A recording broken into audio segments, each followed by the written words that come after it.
చెప్తున్నాను ఒక ఇంటి పేరు కదా వస్తాను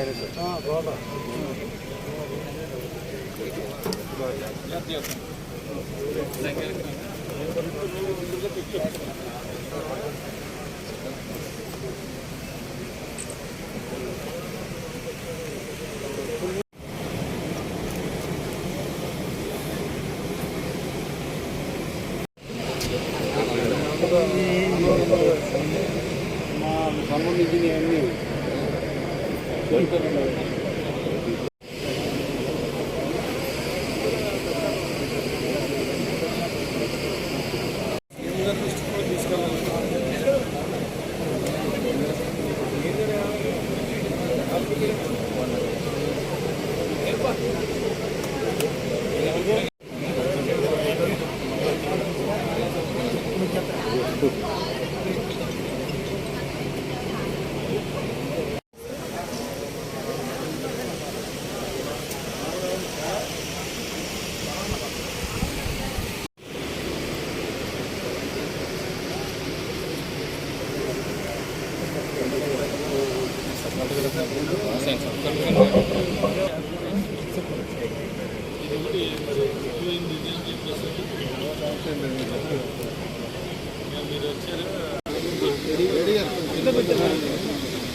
నేను నిన్న 4-12 అని చెప్పాను మీరు మనోరాజు సంబంధించిన గుడికి వెళ్ళాలని ఓటు లేక మానేశాను ఆ బ్రాహ్మణులు కొందరు వెళ్ళారు మీరు వస్తే చేసేసరికి చాలా సంతోషం మీరు పడకేసి బాగా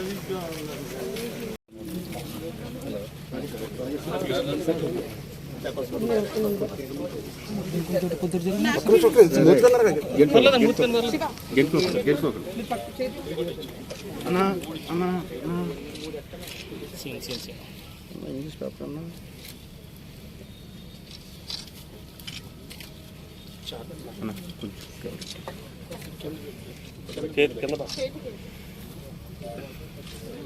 వెనకరండి కొంచెం వైర్ వస్తుంది వస్తుంది బాగున్నా కొంచెం అనుకోండి కొంచెం నేను వెనకరండి నేను నిల్చుంటే ఇంకేం కదా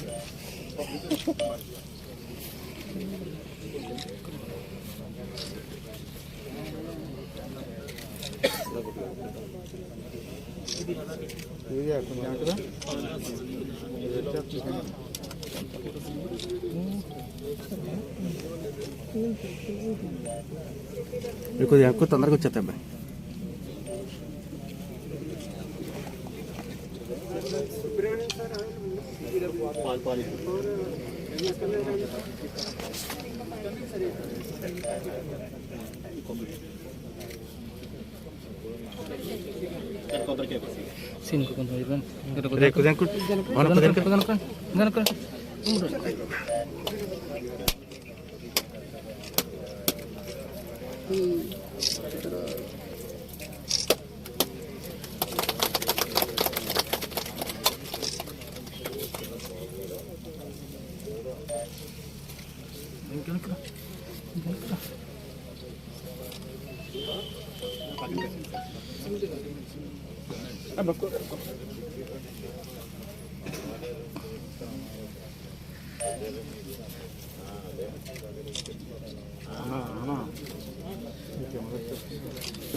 బాగున్నాడుగా బాగున్నా ట్రైనింగ్ కూడా బాగున్నాడుగా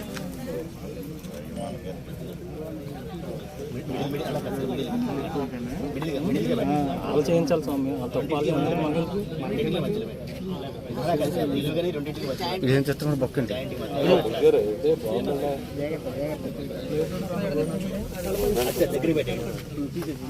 అయిపోయినాయి ఫోటోలు అయింది.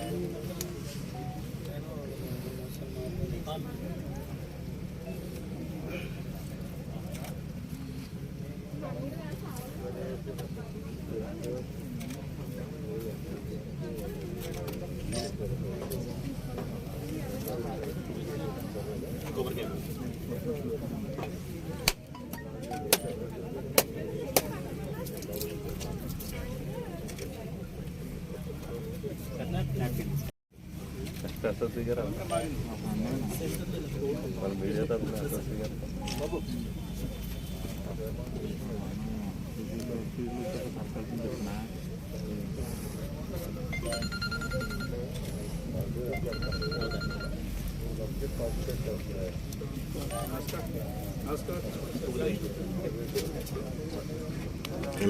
నన్ను ఒకే కన్నా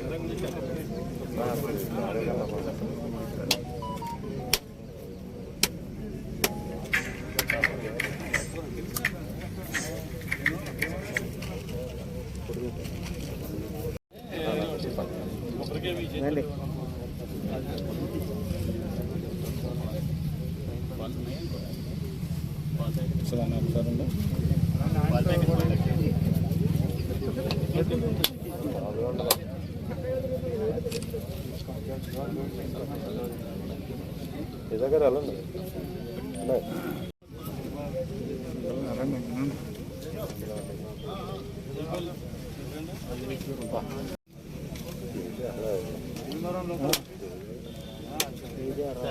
తేజారావు మాణిక్య తేజారావు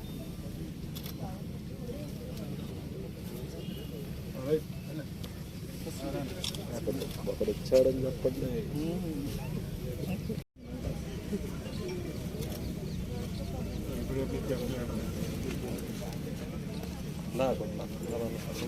చెయ్యి కెమెరా పడుతుంది.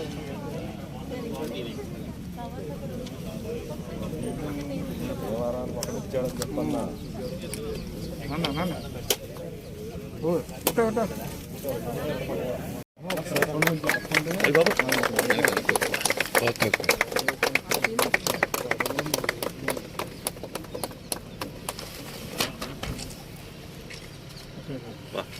మంచి ఇస్తారండి వదిలేమా చేసి ఓపెనింగ్కి రావాలండి.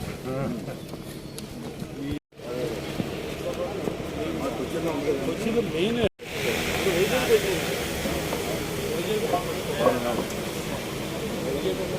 దయచేసి అందరూ మీటింగ్ ప్రాంగణంలోకి రావాల్సిందిగా కోరుచున్నామండి.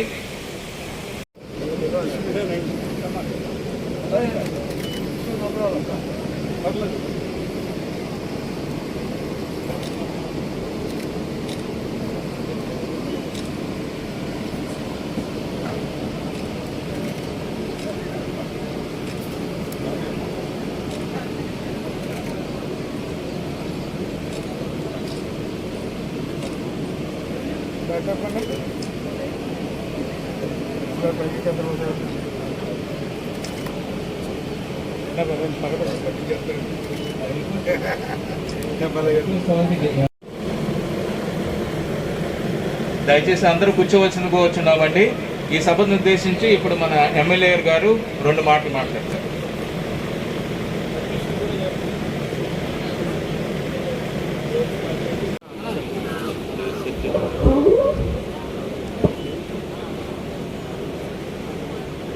ఈరోజు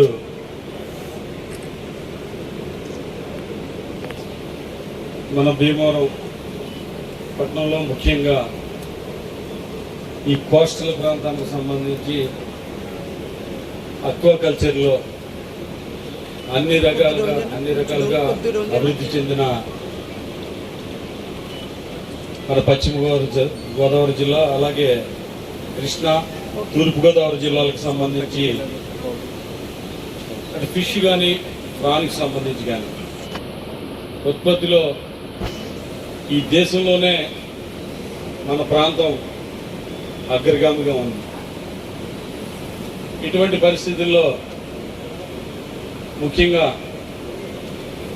మన ప్రీతం ముఖ్యమంత్రి వైఎస్ జగన్మోహన్ రెడ్డి గారి నాయకత్వంలో వైఎస్ఆర్ కాంగ్రెస్ పార్టీ అధికారంలోకి వచ్చిన తర్వాత ముఖ్యంగా అక్వా రైతులకు సంబంధించి అనేక సమస్యల్ని ఆయన పాదయాత్రలో మరి ఆయన దృష్టికి అటు ఉండే నియోజకవర్గానికి సంబంధించిన ప్రజాప్రతినిధులు కానీ మేము కానీ ఆయనకి దృష్టికి తీసుకెళ్ళడం జరిగింది. అప్పటి నుంచి కూడా ప్రత్యేకంగా జగన్మోహన్ రెడ్డి గారు ప్రీతం ముఖ్యమంత్రి ఈ అక్వాకల్చర్కి సంబంధించి ప్రత్యేకమైన శ్రద్ధ చూపించడం, అలాగే రైతాంగానికి వారికి సంబంధించి ధరలకు సంబంధించి ఏదైతే ఫిష్ కానీ ప్రాణికి సంబంధించి వాళ్ళు గిట్టుబాటు ధరలు రావడానికి ఎన్ని రకాలుగా శ్రద్ధ తీసుకున్నారు అన్నది ఈ రైతాంగానికి అందరికీ కూడా తెలుసు. అలాగే రైతాంగానికి సంబంధించి ముఖ్యమైన సీడ్ కానీ ఫీడ్ కానీ క్వాలిటీకి సంబంధించి అన్ని రకాలుగా మేలు జరగాలి, దీంట్లో ఏ రకంగా కూడా రైతు నష్టపోకూడదు అని చెప్పి ప్రభుత్వం ఎంతో శ్రద్ధ కనపరచడం జరిగింది. దాంట్లో భాగంగానే ఈ రోజున మన మార్కెట్ యార్డ్ ప్రాంతంలో సుమారు 60 సెంట్లు ఏదైతే భూమి వెంపడకి సంబంధించి కేటాయించారో ఆ భూమి పూజ చేయడానికి ముఖ్యంగా ఇంటిగ్రేటెడ్ ఆఫీస్ కాంప్లెక్స్ నిర్మించడానికి ఎంపేడ ద్వారా మరి ఈ శంకుస్థాపన కార్యక్రమానికి ముఖ్య అతిథిగా ఎంపేడ చైర్మన్ శ్రీనివాసన్ గారు ప్రత్యేకంగా ఇంత దూరం ప్రయాణించి వచ్చి ఈ అక్వాకల్చర్ దీనికి సంబంధించిన ప్రాముఖ్యత గురించి ప్రజల దృష్టికి, రైతుల దృష్టికి ఆయన ఇక్కడికి వచ్చారంటే దీని విశిష్టత మరింత పెరుగుతుంది. ఈ ప్రభుత్వం కానీ అలాగే కేంద్ర ప్రభుత్వం కానీ ఈ అక్వాకల్చర్కి సంబంధించి ప్రాధాన్యత భాగంలో ప్రథమంగా ఉందనేది తెలియజెప్పడానికి ఎంతో దోహదం చేస్తుందని నేను నమ్ముతూ ఈ కార్యక్రమానికి ఎంతో దూరం నుంచి వ్యయ ప్రయాసం కోర్చి వచ్చిన ఎంపడ చైర్మన్ గారికి నా హృదయపూర్వక ధన్యవాదాలు తెలియజేసుకుంటున్నా. రైతాంగం తరఫున అలాగే భీమవరం నియోజకవర్గ ప్రజల తరఫున ఇది సుమారు ఇంచుమించుగా 18 కోట్ల రూపాయలతోటి ఇది డెవలప్ చేయడం జరుగుతుంది.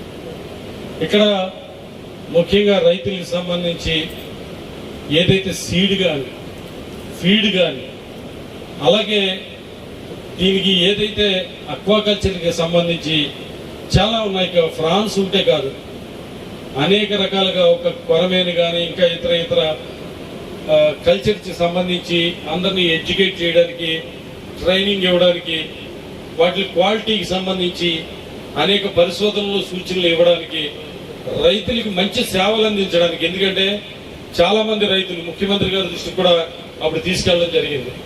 కొంతమంది పెద్ద రైతులు ఏదైతే మన సీడ్ తెచ్చుకునేటప్పుడు ఆ ఫార్మ్స్ నుంచి అక్కడ సీడ్ తెచ్చుకునేటప్పుడు అది తీసుకొచ్చి ముఖ్యంగా గవర్నమెంట్ ల్యాబ్ ఒకటి కాకినాడలో ఉంది.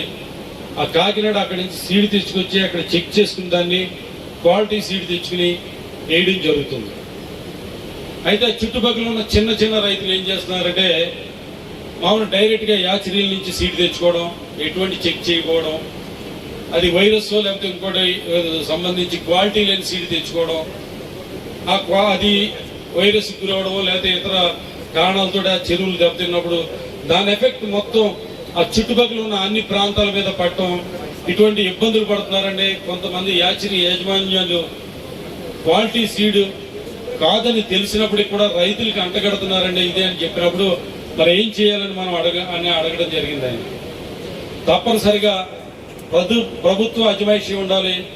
ప్రభుత్వం ప్రతి ఏదైతే యాచరీలోను ప్రతి కుండీకి సంబంధించి సీడ్ ఏదైతే తయారవుతుందో అది క్వాలిటీ ఉందా లేదా అని చెక్ చేసి దానికి ఒక సర్టిఫై చేసిన తర్వాతే దాన్ని యాజమాన్యం రైతులకు సప్లై చేసినట్టుగా పెట్టాలి కదా అంటే తీసుకుందామని చెప్పడం జరిగింది.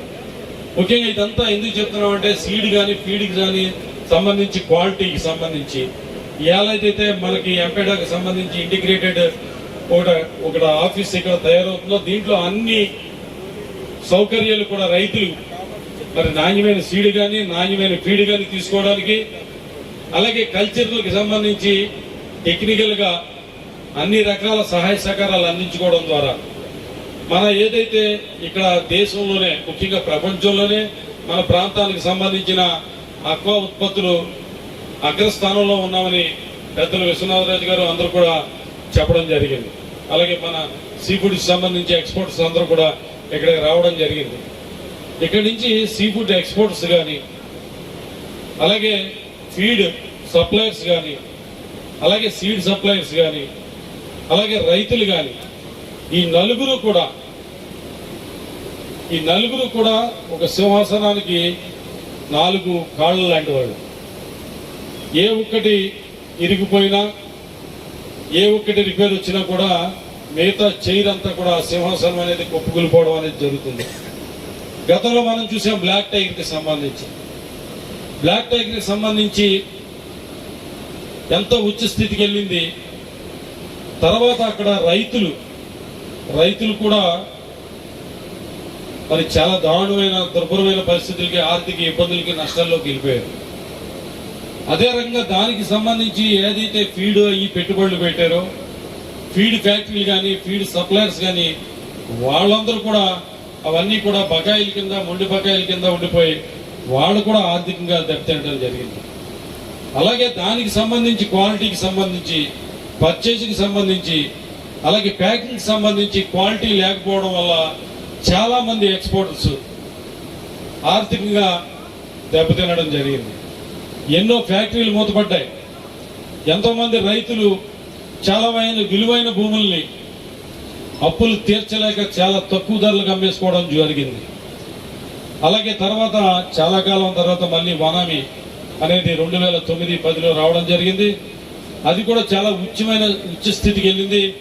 దాంతో ఎంతో మంది రైతులు అలాగే ఫీడ్ సప్లయర్స్ ఎక్స్పోర్టర్స్ అందరూ కూడా చాలా మంది సక్సెస్ఫుల్ గా వ్యాపారాన్ని కానీ కల్చర్ కానీ చేయడం జరిగింది.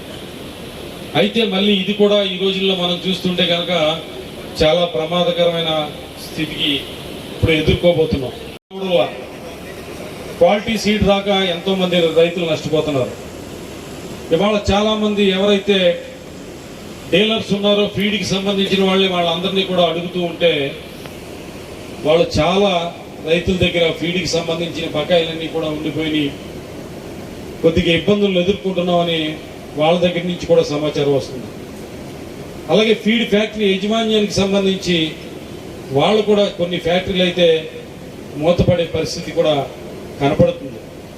ఎందుకంటే చాలా పెట్టుబడులు రైతుల మీద కల్చర్ మీద నమ్మకంతో ముందుగానే వాళ్ళకి ఇవ్వడం, ఆ కల్చర్ దెబ్బతినడం వల్ల వందలాది వేలాది కోట్లు వాళ్ళ దగ్గర ఆగిపోతున్నాయి. నిజంగా 2009-10 తర్వాత ఎంతో మంది ఈ ప్రాన్ ప్రొడక్షన్ చేసే ఇండస్ట్రీస్ అన్ని కూడా ఫ్యాక్టరీలు అన్ని కూడా తమ ఉత్పత్తి సామర్థ్యాన్ని 10 పెంచుకోవడమే కాదు, ముఖ్యంగా ఎన్నో కొత్తగా ఎంతో మంది ఎక్స్పోర్ట్లకు దిగడం కూడా రావడం కూడా జరిగింది. గతంలో బ్లాక్ టైగర్ ఉన్నప్పుడు ఏదైతే మర్చెంట్ ఎక్స్పోర్టర్స్ అనేవాళ్ళు ఉన్నారో మర్చెంట్ ఎక్స్పోర్టర్సే కాకుండా మెయిన్ ఎక్స్పోర్టర్స్ కూడా టైగర్ టైంలో మొత్తం అందరూ కూడా తుడిచిపెట్టుకోవడం జరిగింది. మళ్ళీ ఇప్పుడు కూడా మర్చెంట్ ఎక్స్పోర్టర్స్ లాగా మరొక రూపంలో కొంతమంది రావడం జరుగుతుంది. వాళ్ళందరూ కూడా ప్రధానంగా స్మాల్ కౌంట్స్ చిన్న రొయ్యలు ఏదంటే ఏదైనా వైరస్ వచ్చినప్పుడు 100 కౌంట్ లేదా 120 కౌంట్ 150 కౌంట్ చనిపోయినప్పుడు లోకల్ మార్కెట్కి కొంత సప్లై చేసినప్పటికీ కూడా ప్రధానమైన మార్కెట్గా చైనాని ఎంచుకుని, ఎందుకంటే ఎక్స్పోర్ట్కి సంబంధించి పెద్ద నిబంధనలు కష్టం ఇబ్బంది లేదు కాబట్టి చాలా మంది చైనాకి ఎక్స్పోర్ట్ చేయడం కూడా మనం ఈ మధ్యకాలంలో చూసాం. చైనాకి సంబంధించి కూడా అక్కడ చాలా కంటైనర్లన్నీ కూడా అక్కడ ఉండిపోవడం, వాళ్ళందరూ కూడా మళ్ళీ ఇబ్బందులు పడతాం. దీనికి సంబంధించి ఎంపెడా కానీ లేకపోతే సీ ఫుడ్ ఎక్స్పోర్ట్ అసోసియేషన్ వాళ్ళు కానీ లేదా ప్రభుత్వానికి సంబంధించిన కేంద్ర ప్రభుత్వానికి సంబంధించిన అధికారులు కానీ వాళ్ళందరినీ కూడా ఆదుకుని కొంతవరకు గట్టెక్కడానికి ప్రయత్నం చేయడం జరిగింది. అంటే కనుక ఎక్స్పోర్టర్స్ నుంచి ఉన్న సమాచారం ఏంటంటే ఒక స్మాల్ మెటీరియల్కి సంబంధించి అది యూరోపియన్ కంట్రీస్లోనూ అమెరికాలోనూ కూడా మంచి మార్కెటింగ్ ఉంది. దానికి చైనాకున్న కన్నా కూడా ఎక్కువ అధికమైన ధరలు అక్కడ లభిస్తాయి. అంటే మరి ఎందుకు మీరు చేయలేకపోయారన్నప్పుడు వాళ్ళందరూ కూడా ఒకటే సమస్య చెప్పడం జరిగింది. ప్రీ ప్రాసెసింగ్ అనేది చాలా పెద్ద ప్రాబ్లం, సమస్యగా మారిపోయింది. ప్రీ ప్రాసెసింగ్ చేయడానికి చాలా చోట్ల షెడ్లు పెట్టినప్పటికీ కూడా అక్కడ స్థానికంగా ఉన్న ప్రజల వల్ల పొల్యూషన్ అని చెప్పి లేదా కొన్ని అపోహల వల్ల వాటి వల్ల కొన్ని ఇబ్బందులు పడుతున్నాం. ప్రీ ప్రాసెసింగ్ అవ్వకపోవడం వల్ల చిన్న సరుకు స్మాల్ సరుకు కొనలేకపోతున్నాం అని చెప్పడం జరిగింది. నిజంగా ఇప్పుడు చైర్మన్ గారు ఉన్నారు, అలాగే మన సబ్ కలెక్టర్ గారు ఉన్నారు, ప్రభుత్వానికి సంబంధించిన అటు ఎంపీడీకి సంబంధించి రాష్ట్ర ప్రభుత్వానికి సంబంధించిన అధికారులు అందరూ కూడా ఇక్కడ ఉన్నారు. ముఖ్యంగా ముఖ్యమంత్రి గారి దృష్టికి కూడా తీసుకెళ్లడం జరిగింది. కోస్టల్ ఏరియా అంతా కూడా ప్రీ ప్రాసెసింగ్ షెడ్యూల్ పెడితే కనుక తప్పనిసరిగా పెద్ద ఎక్స్పోర్టర్లు యుఎస్ కానీ ఆస్ట్రేలియా కానీ యూరోపియన్ కంట్రీస్ కానీ ఎవరైతే ఎక్స్పోర్ట్ చేస్తున్నారో వాళ్ళందరికీ కూడా వెసులుబాటుగా ఉంటుంది. ఏదైతే 120 కౌంట్ ఏదైనా వైరస్ ద్వారా కానీ లేకపోతే ఏదైనా వాతావరణ పరిస్థితుల వల్ల కానీ చెరువులు దెబ్బతిన్నప్పుడు మంచి ధర రైతులకి రావడానికి దీన్ని యుఎస్ ఎక్స్పోర్ట్ చేస్తే కనుక పెద్ద ఎక్స్పోర్టర్లందరూ కూడా మంచి ధర రైతు నష్టపోకుండా ఉండడానికి చాలా వరకు మేలు చేస్తుంది. కాబట్టి కోస్టల్ ఏరియా కూడా మనం అంతా కూడా శ్రీకాకుళం నుంచి నెల్లూరు వరకు కూడా కోస్టల్ ఏరియాలో ఈ ప్రీ ప్రాసెసింగ్ షెడ్యూల్ పెడితే కనుక తప్పనిసరిగా అక్కడున్న పేదలందరికీ కూడా ఉపాధి కల్పించిన వాళ్ళు అవుతాం. అలాగే మన రైతుకి గిట్టుబాటు ధర తెచ్చుకోగలిగిన వాళ్ళు అవుతాం. అలాగే ఏదైతే మంచి ధరకి మనకి మార్కెటింగ్ మనం యుఎస్కి సంబంధించి కానీ లేదంటే ఆస్ట్రేలియాకి సంబంధించి కానీ యూరోపియన్ కంట్రీస్ కానీ ఇట్లన్నిటికి కూడా ఎక్స్పోర్ట్ చేసుకుంటే కనుక దానికి డిమాండ్ కూడా పెరుగుతుంది. దానివల్ల స్మాల్ కౌంట్స్ లో చెరువులు దెబ్బతిన్నప్పటికీ కూడా రైతులకు నష్టం జరగకుండా ఉంటుందని చెప్పేసి మరి ముఖ్యమంత్రి గారి దృష్టికి కూడా తీసుకెళ్ళడం జరిగింది. ముఖ్యంగా చైర్మన్ కూడా దీని మీద దృష్టి పెట్టాలని చెప్పి ముఖ్యంగా కోస్టల్ ఏరియా అంతా కూడా ప్రీ ప్రాసెసింగ్ షెడ్యూల్ని అంటే ప్రీ ప్రాసెసింగ్ అంటే ఏదైతే రెయ్యి ఉన్నదో దాన్ని హెడ్ తీయడం కానీ లేకపోతే షెల్ తీయడం కానీ ఇటువంటిదంతా కూడా చేయడానికి మరి ఆ ప్రోత్సాహకాలు కూడా అందించాలని చెప్పి కోరుకుంటూ ముఖ్యంగా ఈ రోజున మనం దేశంలో చూసుకుంటే కనుక టర్నోవర్ ఇన్ క్రోర్స్ చూసుకుంటే కనుక 2020-21 వచ్చి 201 కోట్లు. అలాగే కర్ణాటక వచ్చేసరికి 517 కోట్లు. అలాగే గుజరాత్ వచ్చేసరికి 2757 కోట్లు. అలాగే వెస్ట్ బెంగాల్ వచ్చేసరికి 3049 కోట్లు. అలాగే తమిళనాడు వచ్చేసరికి 3223 కోట్లు. అలాగే ఒరిస్సా వచ్చేసరికి 3352 కోట్లు. అలాగే మహారాష్ట్ర వచ్చేసరికి 4082 కోట్లు. అలాగే కేరళ వచ్చేసరికి ఒకటే డిమాండ్ చేస్తున్నాం. ముఖ్యంగా ఏదైతే అత్యధికంగా ఉత్పత్తి అవుతుందో ఈ ప్రాంతంలో ఈ ఆఫీస్ మన భీమవరంలో పెట్టాలని, అలాగే ఎంపెడా ఆఫీస్ ఎక్కడ ఉందంటే కొచ్చిలో ఉంది. ఒక ఎక్స్పోర్ట్ సంబంధించి కానీ క్వాలిటీ కంట్రోల్ సంబంధించి కానీ ఏదైనా పర్మిషన్స్ అవి అన్ని తెచ్చుకోవాలంటే కనుక ఈ ప్రాంతం నుంచి కొచ్చి వెళ్ళి అక్కడ ఈ పర్మిషన్స్ ఇవన్నీ కూడా తెచ్చుకోవడానికి ఇవన్నీ కూడా చాలా ఇబ్బంది పడుతున్నాం కాబట్టి కొచ్చిలో ఉన్న ఆఫీస్ని బ్రాంచ్ ఆఫీస్ కింద ఉంచి కొచ్చిలో ఉన్న హెడ్ ఆఫీస్ని, ముఖ్యంగా వైజాగ్ కోస్టల్ ఏరియా ఉంది, అక్కడే పెట్టాలని చెప్పి మేము ఈ ప్రాంతం తరఫున కేంద్ర ప్రభుత్వాన్ని, ఎంపడ చైర్మన్ గారిని కూడా డిమాండ్ చేస్తున్నాం. దీని మీద అవసరం అయితే రైతాంగం కానీ, ఈ ప్రాంతంలో ఎక్స్పోర్టర్స్ కానీ విశాఖ ఉక్కు ఫ్యాక్టరీ లాగా ఉద్యమం చేసే పరిస్థితికి కేంద్ర ప్రభుత్వం తీసుకురాకూడదని చెప్పి సూచన అనుకోండి, హెచ్చరిక అనుకోండి, ఏదైనా సరే ఈ సభ నుంచే వారికి విన్నవించుకుంటున్నాం. ముఖ్యంగా ఇంత ప్రాముఖ్యమైన ఈ ప్రాంతం నిజంగా దేశానికి ఏదైతే విదేశీ మార్గ ద్రవ్యాన్ని ఆర్జించి పెట్టడంలో మన భీమవరం, ముఖ్యంగా పశ్చిమ గోదావరి జిల్లా, కృష్ణా జిల్లా, తూర్పు గోదావరి జిల్లాలు, ఈ 3 జిల్లాలు కూడా వెన్నెముకగా నిలబడ్డాయి. ఎందుకంటే ఈ దేశం యొక్క ఆర్థిక పరిస్థితి మెరుగుపడాలన్నా, రూపాయి విలువ పెరగాలన్నా కూడా డాలర్తో సమానమైన స్థాయికి మన రూపాయి విలువ పెరగాలంటే కనుక తప్పనిసరిగా ఇంపోర్ట్స్ కన్నా ఎక్స్పోర్ట్ అనేది ప్రాముఖ్యతను సంతరించుకున్నది, అదే ప్రధానమైందని చెప్పి ఈ సందర్భంగా తెలియజేసుకుంటూ, అటువంటి మన రూపాయి విలువను పెంచడానికి ఎక్స్పోర్ట్స్ పెంచడంలో, ఎక్స్పోర్ట్స్ లో సింహభాగమైన అక్వాకల్చర్కి, ఆ అక్వాకల్చర్కి ఏదైతే కేంద్రమైన ఈ భీమవరం అలాగే పశ్చిమ గోదావరి జిల్లాలకి అన్ని రకాలుగా ఎంపెడా ప్రాముఖ్యతనివ్వాలని చెప్పి నేను ఈ సందర్భంగా కోరుకుంటూ, డిమాండ్ చేస్తూ, విన్నవించుకుంటూ, ముఖ్యంగా ఈ రోజున ఎంత శ్రమ అయినప్పటికీ కూడా ఈ ప్రాంతానికి విచ్చేసి ఒక గొప్ప కార్యక్రమానికి, శంకుస్థాపన కార్యక్రమంలో పాల్గొన్న చైర్మన్ శ్రీనివాసన్ గారికి, అలాగే మన సబ్ కలెక్టర్ గారికి, అలాగే స్థానికంగా ఉన్న ఎంపడ అధికారులకి, అలాగే మార్కెట్ యార్డ్ చైర్మన్ గారికి, మార్కెట్ యార్డ్ డైరెక్టర్ గారికి, అలాగే ఇక్కడ వచ్చిన ఎక్స్పోర్ట్స్ కి, అలాగే అక్వా రైతులకి, అలాగే వివిధ ట్రేడర్స్ కి అందరికీ కూడా మంచి రోజులు రాబోతున్నాయి. ఇది శంకుస్థాపన అయింది తొందరలోనే. ఇది 18 కోట్లు ఓన్లీ బిల్డింగ్ వరకే అవుతుంది. ఇది ఎంతైనా కూడా పెడతాం. ఈ ప్రాంతంలో రైతాంగానికి అన్ని రకాలుగా సహాయ సహకారాలు అందించడానికని చైర్మన్ గారు చెప్పారు. వారికి మీ అందరి తరఫున కూడా మరొకసారి నా హృదయపూర్వకమైన ధన్యవాదాలు తెలియజేసుకుంటూ, ముఖ్యంగా నేను నిన్నటి నుంచి కూడా కొద్దిగా చాలా ఇంపార్టెంట్ కార్యక్రమం అని చెప్పి నేను రావడం జరిగింది. నిజంగా చెప్పాలంటే కనుక ఇవాళ మా మనవరాలకి ఆడ అన్నం ముట్టించే కార్యక్రమం ఉంటే మన వెంకటేశ్వర గుడి ఎక్కడండి, కాళ్ళకూరు అక్కడికి కూడా వెళ్ళలేకపోయినాం. అంతకన్నా ముఖ్యమైందని చెప్పి ఇక్కడికి వచ్చాను.